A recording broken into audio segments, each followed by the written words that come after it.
Souls-likes need to change. And that might be a controversial statement to some of you. Some of you might think that I'm saying that they've run their course, that they're not good anymore, or something like that, when that is not what I'm saying.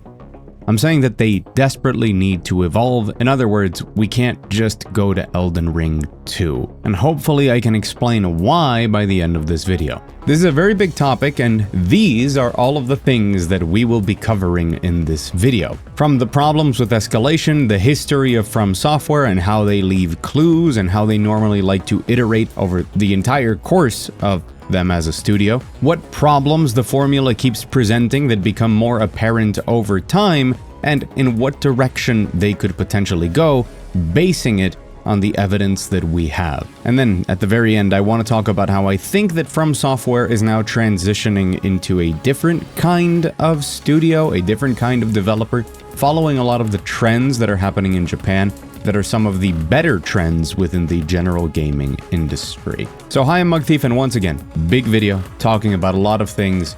If you can, drop a like.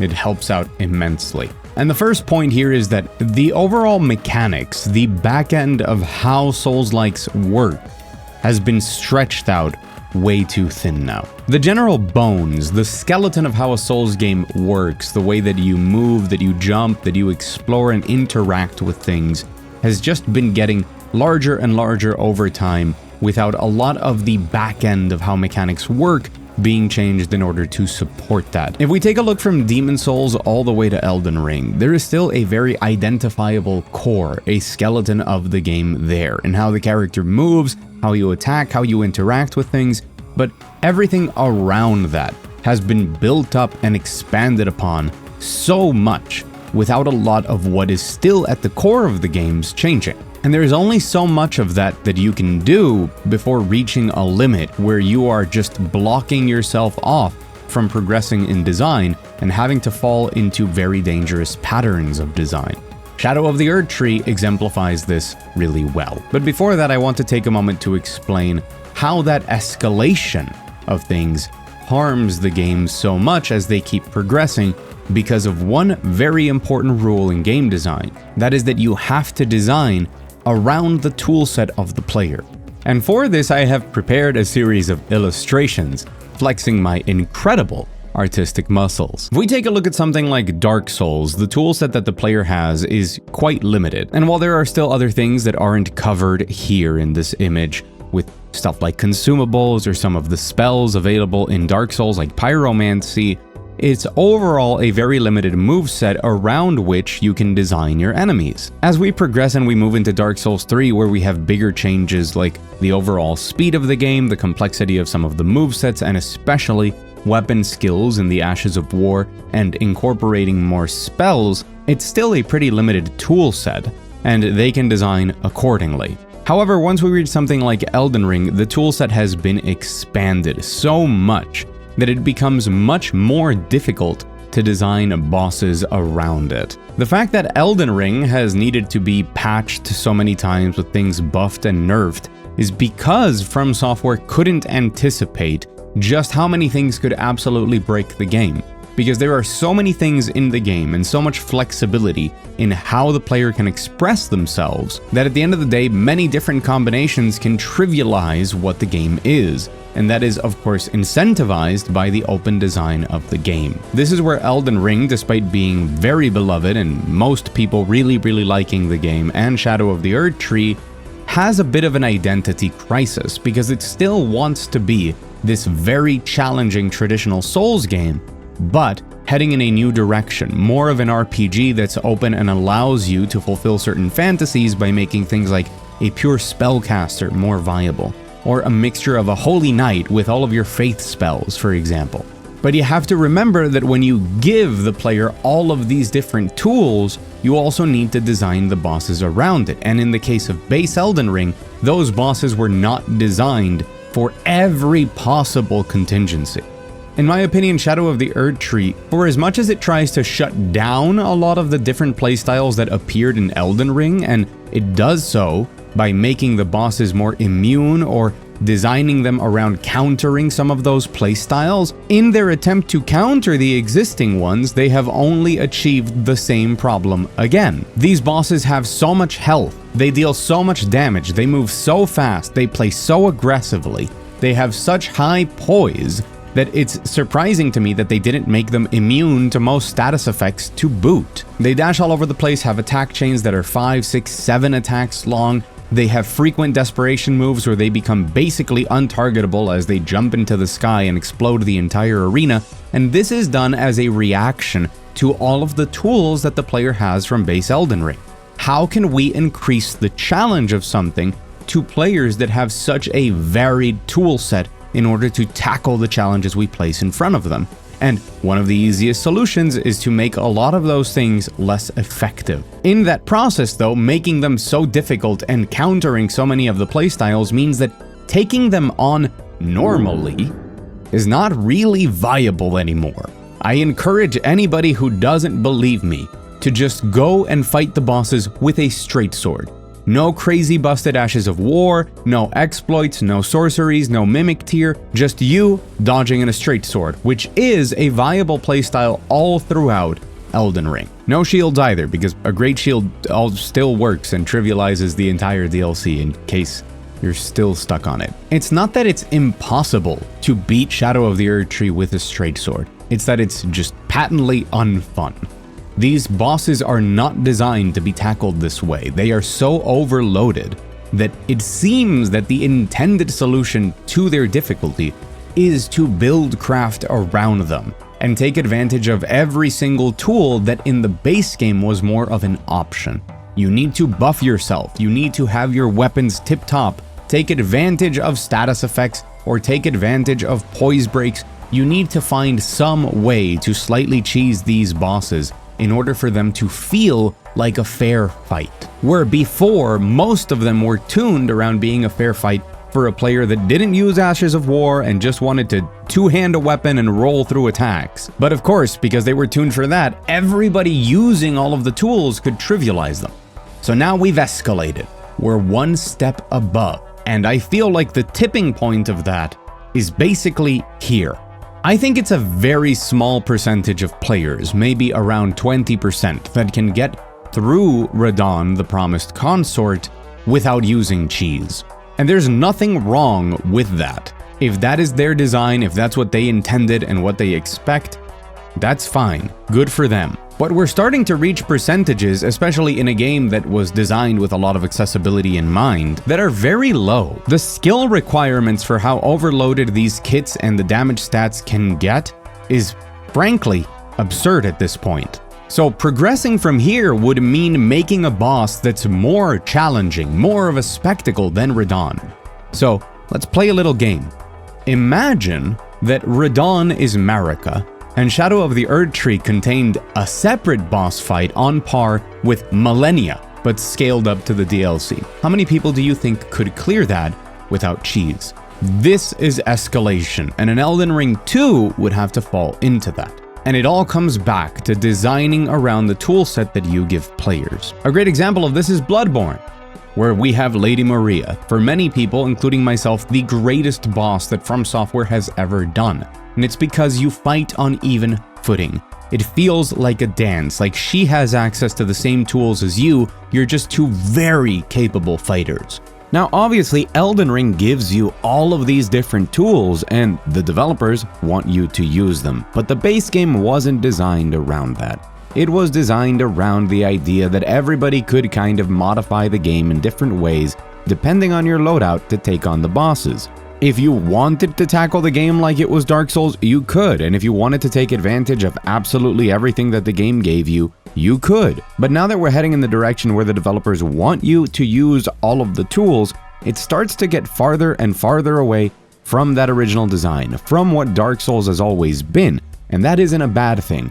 But it's a different thing that comes with this very important problem of escalation and future design of these games. And so we now ask the question, where are we headed to from here? And I think that the frustration that a lot of people have had with the bosses, be that because they invalidated their previous playstyles or just because of their design, even if they're tackling them with characters that don't get their playstyles invalidated, speaks to how this escalation in design is just not fun. It doesn't lead to satisfying bosses where you feel happy that you defeated them. It leads to bosses where you feel relief that it's over.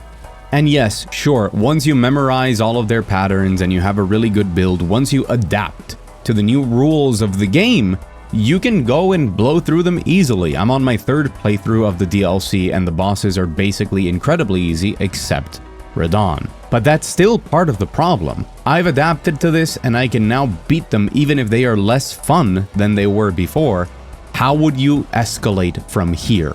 Because I'm sure I could adapt to whatever comes next, but would it be even less fun? So from here, there's only 2 real paths they can take. The first one is to continue the design trends of Elden Ring, be that open world or how much freedom the player has and how expansive that toolset is, but design the entire game around that freedom much more than they did in Elden Ring in order to avoid some of the situations they've been in. However, there is historically a very clear situation that happens when you give players this much freedom in their toolset, and that is you have to design for all of those different things, which means you can't really make highly specialized, very cool fights. You resort to other simpler mechanics, you know, big damage sponge enemies type of stuff. You end up getting MMO mechanics as you pump your preferred style of DPS into them. But it's FromSoft, so maybe they can figure something cool out, but it does need to change the way that the game plays. The way that the tools are implemented, the ways that you upgrade, the ways that you choose your playstyle. I know a lot of people have a strong aversion to this, but classes might need to actually be classes to implement more passives, to cater more directly towards those playstyles, because having specialization in those playstyles would make the game much easier to balance around as well. Keep that in mind. Anything that is just super flexible means that the design has to be more and more difficult to accommodate on the enemy side and the general game side. But if you broke it down into 5 classes like heavy, assassin, mage, priest, and something else, you could then kind of limit within those classes, and then you could design a tighter game knowing that they will come in with one of those 5, for example. Not saying that's what should happen, by the way. Anytime I speak on something like this, people are like, your idea sucks. And it's like, well, it's an idea. You get the good ideas by throwing stuff out and then iterating on it. Here, I just want to give an example. The other way to progress is by restricting the tool set once again, which is something that they've done. I used the example of Bloodborne before, and I didn't use an example of Sekiro because I couldn't draw. But if you think about it, Sekiro is definitely the game that has the most restricted toolset. Despite what flexibility is in the game for you to kind of use some of the different items and the prosthetics and things like that to take on some of the bosses, really you just have a very basic limited set of attacks. You do have some cooler attacks to give some flavor to things, but really you're just parrying, you're just deflecting everything and then doing the counters when they show up. And because the game asks this very specific skill set of you that is very limited and designed around it, it can push you and tell you, you need to master this. You can't get around this in a different way, but because they know how difficult it is, they did give you some cheat options for those who can run around and find the right items and figure out which enemy can be weak to which thing. But the expectation within the design is for the player to master the mechanics that the game puts forth, because it's just this very limited set. Instead of, I don't know, figure it out, find a magic cannon. And From has always done this, which is why the history supports it. They have a model, they have an idea, and then they evolve on that model, be it their first-person dungeon crawling all the way back with Kingsfield and Shadow Tower, be that the way that they transitioned a little bit into third-person with Evergrace, or how they experimented with more JRPG mechanics, or with their transition to Demon Souls, which is very much just translating those first-person dungeon crawlers into a third-person, slightly more action-based game, but still very, very faithful to their older games, and how it's evolved from there, how they've toyed with it, how they've restricted toolsets with things like Bloodborne and Sekiro, or how they have expanded on the freedom and what the player can do in Elden Ring. They play around with concepts, they implement them, and then they iterate. So I don't think that they would do an Elden Ring 2 without having something important to change it. I have more evidence for this, but it'll come at the end of the video. But before we progress, I do want to throw out that maybe there's more things about this formula that needs to be changed. More than just the framework of moving your character around, maybe more than just the concept. There's bigger design trends here that I think are getting stale. Maybe my expectations were too high, and I'm not saying that I don't enjoy the game regardless, but for the first time, pretty much ever, when playing Shadow of the Erdtree, I did feel like, oh wow, you put a little shiny item at the end of the hallway? I bet it's gonna be a smithing stone 1, because all you want me to do is run in the room so I get ambushed. What a surprise, this has never happened before. Ooh, I bet this floor is gonna crumble. Exciting. Even the infinite drops that are in the game, like the ones in the Ring City, you're like, yeah, I've seen this before. The archetypes of the bosses are starting to get stale and are just being evolved on for the sake of escalation, with that consistent requirement of being more challenging and more flashy than the ones before. But it's a lot of dudes on horse, it's a lot of humanoid duels, and then you start to see a lot of the same repetition throughout bosses as they iterate, but they never really nail it because of the situation they are in. There's only so much of our life that we can spend running around rooms, swinging our swords in search of illusory walls. That's what I'm getting at. There are just things within the Dark Souls design that, while excellent, do need to be refreshed and have a spin on it, because I feel like we've seen the same trick like 50 times now. Maybe not everybody. I know a lot of people came in with Elden Ring, and that's perfectly fine. Please go and enjoy the other games as well. I envy you. I wish I could play them for the first time myself. But those tricks, they really are just getting stretched thin. I think it's one of the reasons why Sekiro and Armored Core to me are so amazing, because they keep a lot of the philosophy and the ideas of the Souls games, but they apply it in very, very different ways that feel so fresh, and the mechanics are so different that there, when I'm exploring or looking for secrets or understanding how the lore works or how the different endings are, that feels so much more exciting than the same framework of the Dark Souls games repeated over and over again. And I think that if I feel it, they know it. At least they're aware of it. It's different if they're going to choose to act on that, but I think I would appreciate it greatly, and I would love to hear your thoughts below. Once again, I would lap up another Elden Ring, same tropes, same things, all over again, no question. But I do feel like some of these tricks are wearing thin. So where do we go from here? Well, I've already talked about the trends that FromSoft has. I've been studying them for the last year, preparing for my FromSoftware retrospective.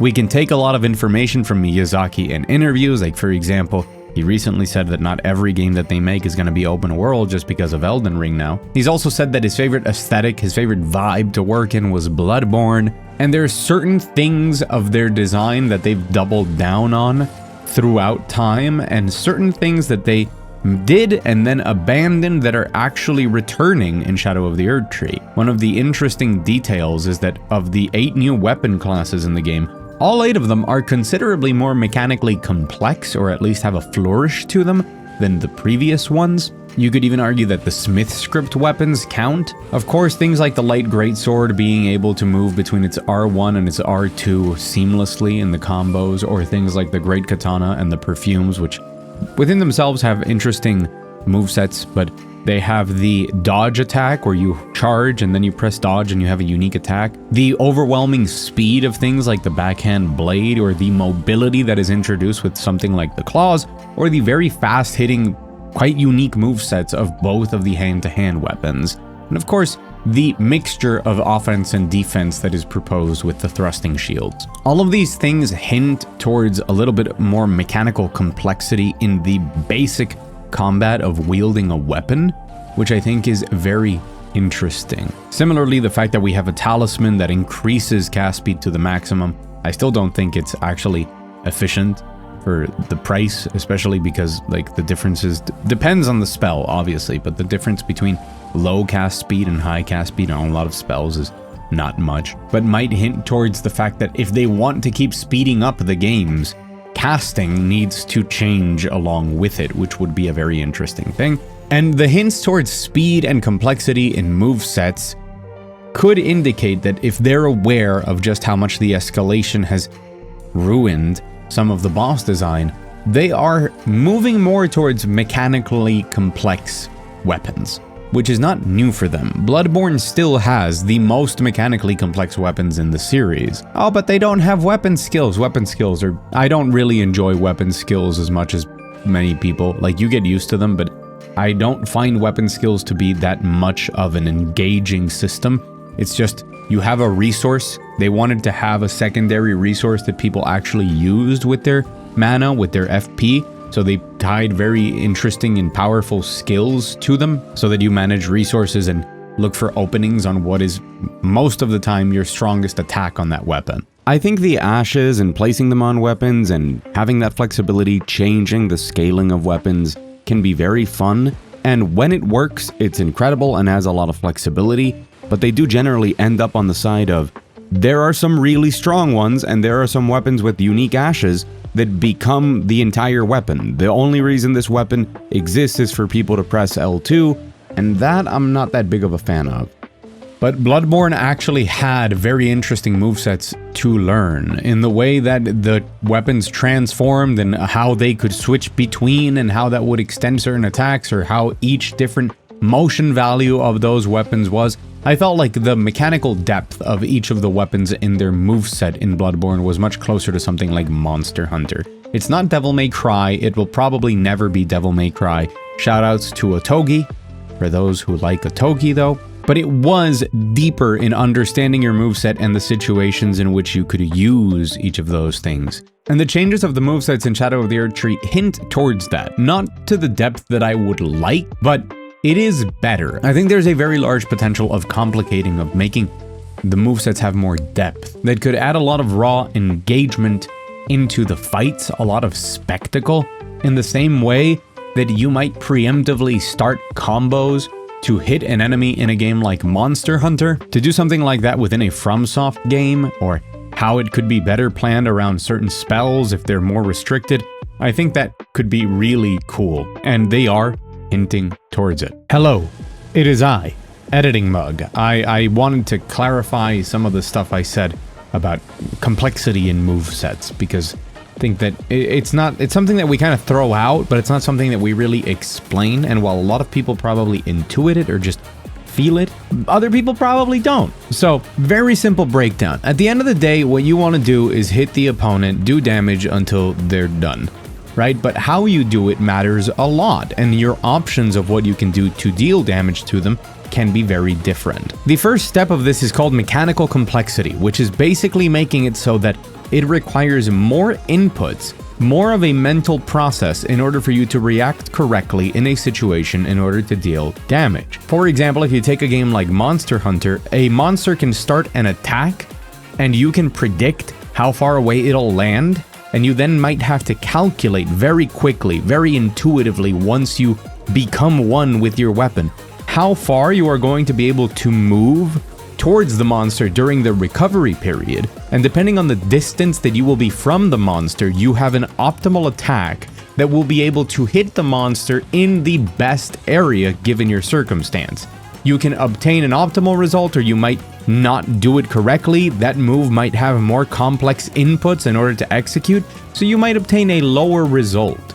But the fact that there is a better result and that you have to do all of these calculations and know your weapon in order to take advantage of each situation is mechanical complexity. The easiest way to show this in the Souls games is if an enemy in Bloodborne dodges away from you and you just swing R1 and the enemy is just too far away, well, that's it. But if you know that in your current weapon string, transforming it in that moment will give a hit that extends the range, you could continue applying pressure. And these are things that normally we don't see very often in Elden Ring or in Dark Souls, where the movesets are much more standardized and they have access to less moves that are more specific to certain situations, like if an enemy were jumping above you, or to your right, or to your left, or where it would track, or more distance. It's normally just like, yeah, you have your light attack string and your heavy attack string, and you can react with those. That's why things like Milady, or sorry, the light greatswords are exciting, because the fact that you can naturally transition from your R1s to R2s means that if you know where you are in your attack chain, changing it adds different properties that could suit a situation better. Anyways, thanks, I look like a mess. I look like a mess before, I look worse, editing mug out. They also hint in general to a much darker atmosphere, which again is what Miyazaki has said he likes the most, so that is probably a given, that we're headed towards something darker, probably. This game even flirts very directly with survival horror, if you want to call it that, or at least with traditional horror, in the way that it takes away your resources. During the Abyssal Woods, you lose access to torrent. You can recover it. I've seen people act like the Abyssal Woods you can't use torrent. You can definitely use torrent. You just gotta... There's certain sections where you can use torrent, and you can take out the monsters and use torrent. But the way that those monsters can be taken out, which is really fun, but you don't have your mobility and you can't attack. Your resources are taken away and you have to navigate this area having been stripped of everything that would make you feel comfortable, was a really interesting move that I see a lot of people talking about it like it's just a gimmick that they thought up and because they didn't know what to put in the Abyssal Woods. And I think that that area is dripping with so much atmosphere that that sounds dumb. It seems like something that was very clearly planned, that they wanted to do something that would be a big surprise and would set up Midras Man. Anyway, sorry for the tangent. So to me, looking at their last 3 games and where they've progressed and what they've been doing with their movesets, their combat, their design, their atmosphere, I think they really improved the world design here, but they didn't know how to fill it in because it's a DLC. Well, again, very big video on the progression and the problems I have with Shadow of the Erdtree that you can go watch if you want to. But there's one more trend I think is really important and that supports my favorite theory of where we're going next, and that's how much they've implemented really impossible spaces. I have a video coming up that I've been working on for a long time. Friends of the channel will tell you how much I bug them about this and about writing this script. FromSoft in general is really good at creating a world that's very grounded and then breaking everything, and they do that throughout time. If you think of something like Ash Lake in Dark Souls 1, or the Painted World of Ariamis, or if you think of the Iron Keep in Dark Souls 2, or Archdragon Peak in Dark Souls 3, or if you think about most of the tail end of Sekiro, although that is grounded in mythology. And in Elden Ring, of course, you can look at something like the infamous Shofra River, and a lot of Shadow of the Erdtree has a very dreamlike feel to it in general. So they like experimenting with bigger and more diverse areas that maybe don't necessarily fit cohesively into one environment, which makes that dreamlike effect of them more potent because they're like, well, I don't care if it doesn't fit, we're gonna put it in because it's cool. Also, the Dark Souls 3 DLCs in their entirety are like that as well. For me, we're due for a return to Shadow Tower, and for those of you who don't know, Kingsfield is kind of the prototype for what would become the Soul series, but Shadow Tower was the sister series. Very similar first-person dungeon crawler, different aesthetic, different vibe, different concept with it being a tower, and especially Shadow Tower Abyss for the PS2 is an incredible game that has this idea of you're in a tower, but each of the different branches or each of the different floors of the tower is just a completely different world where they can go absolutely crazy. From Dracula's castle to alien things, like literally feel like they were taken out of the movie Alien, a lot of H.R. Giger type of stuff, to ant and bug world, like as if you were made of a miniature and you're fighting ants, to the prototype of what would become all of their Archdragon Peak-like areas, be that the area in Dark Souls 2 or in Dark Souls 3 Archdragon Peak, or the jagged peaks in Shadow of the Erdtree. That entire vibe was first done in Shadow Tower Abyss. At least in the FromSoft chronology, I mean. Actually, maybe it's Evergrace. I need to check the release date on those. Actually, it would be Evergrace. But Shadow Tower Abyss also had guns, and it didn't have Estus flasks or something like that. It was still operating on the old rules of consumables and shops and being well prepared before you ventured out. It's a wild game that I strongly recommend people play. It's really cool. There's a world of dinosaurs. There's a dinosaur world. It's awesome. I think something like that, like returning to the structure of Shadow Tower, could really let them spread their wings and experiment with a lot of things, which I think is where they should go to. And if it's not going to be something more mechanically complex, more Bloodborne to Monster Hunter adjacent, and restricting the tool set in that way, and if it's not going to be in the very open reinterpretation of Elden Ring to make the mechanics, the back end, fit better with that complete and total freedom, I think that where we're headed to is something more survival horror. And it's a genre that I would like to see them tackle. Something that they've always flirted with. A lot of your resource management is always something very important within the Souls games. The consumables and the crafting that we see in Elden Ring is definitely a big hint that they like the idea of having very powerful items that can be used sparingly to get out of situations. And if you combine that with something like Shadow Tower Abyss and their use of guns, even the use of ammo or very special weapons that have limited resources to them, I think would fit everything that they need to do to kind of explore in a different direction while still being within the Souls-like formula of something more survival horror-like. Just ramp up the tension to 100. They would have to find a way to make it challenging and fun to do despite whatever else of the mechanics is happening, especially if they go too hard in the survival horror direction. And I think something like Shadow Tower could fit pretty much any one of these different concepts. Now, it could also just be Sekiro 2, and also Armored Core 6, the revision of it, I guess should exist. They've always done revisions of Armored Core games, so I don't know why they would stop now. I mean, to be honest, it just fits that they either return to something long forgotten from their catalog, or at least in concept, not necessarily in name, but a completely new IP is something that they like to do, right? They've kept Dark Souls, and as much as we want to consider it a different IP, let's be honest with ourselves, Elden Ring, while separate lore-wise, is a direct continuation of the Souls series.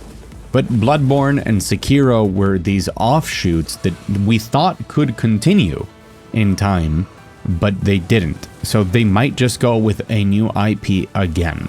I really don't think that we're gonna get Bloodborne 2 though, and I am still incredibly angry that so many people were introduced to FromSoft with Elden Ring, and that Bloodborne is still trapped in console exclusivity, and even if you can play it on PS5, it's still this 30 FPS game. It hasn't gotten any patches. It really needs a PC port because I just want more people to play it. That's just how much I like that game. Also, it would make them a lot of money. I don't know what they're doing. But I hope I've painted a picture of the problems with that escalation and how they need to redesign and rethink a lot of the things that make this genre what it is, and how they have to work towards it, and the different options that they have, which are a lot of different options to tackle this problem and evolve the series. Not because I think they're going to do a specific one, or because I'm some guy who knows things, because I don't, but for you to get excited and hopefully to understand where the issues are and why we need that change. But to wrap it all up, let's talk about FromSoftware as a developer. So they recently upgraded, they opened a new studio in Tokyo, and they did that with the intention of ramping up more production on more titles at the same time. This falls in line with a lot of Japanese thinking at the moment. We have Miyamoto talking about leaving even more responsibilities and more creative duties to the next generation, because we heard Aonuma talk a lot about that with the development of Breath of the Wild and Tears of the Kingdom, about how the torch needs to be passed and more ideas need to be experimented with. Nintendo currently is the king of experimentation. We've seen a very large boom of more creative and less budget intensive games existing within the industry at the moment. The rise of AA, and Nintendo takes advantage of that because they've always made these smaller AA games. It's just that because they always apply the Nintendo Code of Polish, they also charge you $60 for it. But things like the upcoming slate of Nintendo games, be that The Legend of Lonk that is coming up, or Mario and Luigi, which would have been a handheld game but now it's on Switch, are great examples of this. The teams over at Square have kept talking about creativity and refocusing and really hammering down what projects they do, but at the same time they've talked a lot about how creativity and a lot of the design decisions and the projects that have to be taken over need to belong to younger parts of the company and have more fresh ideas in order to innovate and keep up with the times. I think FromSoftware is in a very similar boat, creating more studios so that they can work on more projects that gives them the freedom to experiment and do cool things with that FromSoft coat of polish that we've come to expect from them. That means, by my estimates, there are 3 to 4 different FromSoft projects currently in the works. And in case you didn't know, this is the longest that we've gone without FromSoft announcing something. FromSoft's output is really, really high-paced. So the longest that we have ever gone without them releasing a big game is 3 years, which is what there was between Dark Souls 3 and Sekiro. And then we had Elden Ring 3 years after Sekiro. Then we had Armored Core 6 come out 2023. Now we have Shadow of the Erdtree. But 2022 to 2025 makes a lot of sense in their release schedule. So would 2024 actually, but that doesn't seem likely. What I'm getting at is they have a lot of stuff that is in production and that will be coming out soon. And a lot of it has to be aware of Elden Ring and Armored Core as the most recent ones, as well as Sekiro. So who knows how many things they're working on and what they could be. We should be prepared to receive a slate of different games from them, unless some of them were just completely canned or assimilated into a different project during production. But having 3 to 4 different projects active at any time, as much as people like to pray at the altar of Hidetaka Miyazaki, is incredibly exciting, because who knows what they're actually going to come out with and what it's going to be like. I have already placed my bets on where I think at least some of these projects will head in, and I do believe that we will see something more combat focused, something more survival horror focused, which again, it runs through the entire series that we have today, but it even runs through some of the more classic games, like Shadow Tower has a lot of that survival horror element, but of course, things like Echo Knight are very much just straight up survival horror kind of visual novels. There's a lot going on here within the main themes that they do, being Souls-likes, horror, mechas, and ninjas, essentially. But hopefully something completely new, because that's really, really exciting to me. Hopefully it's also exciting to you. And if you came out of this video more informed about game design and the history of FromSoftware and where they might be headed and why, and you hopefully understood some of the issues that facilitate the title of this video being something along the lines of Dark Souls or FromSoftware or something needs to change, hit the like button. And since you made it all the way to the end of the video, if you made it all the way to the end of the video, do me a favor, head down to the comments section. Leave a comment that includes the words "for the love of," and then whatever you want, and I will heart every single comment that does so, because yes, I do read every single comment. If you want more from me, remember to subscribe, and extra special thanks to my patrons, which go the extra mile in supporting me and helping me achieve this stream. Huge shoutouts to Mika, East Lorikite Jr., Alf, Fluffy, Alex, Silent Strike 46, Rapid, Provocatse, Justin, and Noria. A huge thank you to the now 30,000 subscribers, which is crazy to me. I did not expect when I started this channel a year ago that we would be here. I promise to keep improving, to keep learning, to keep making better and better videos. I have no idea what I'm doing, to be completely honest, but I'm doing my best. That you can be sure of. Thank you for watching, and as always, I'll see you again very soon.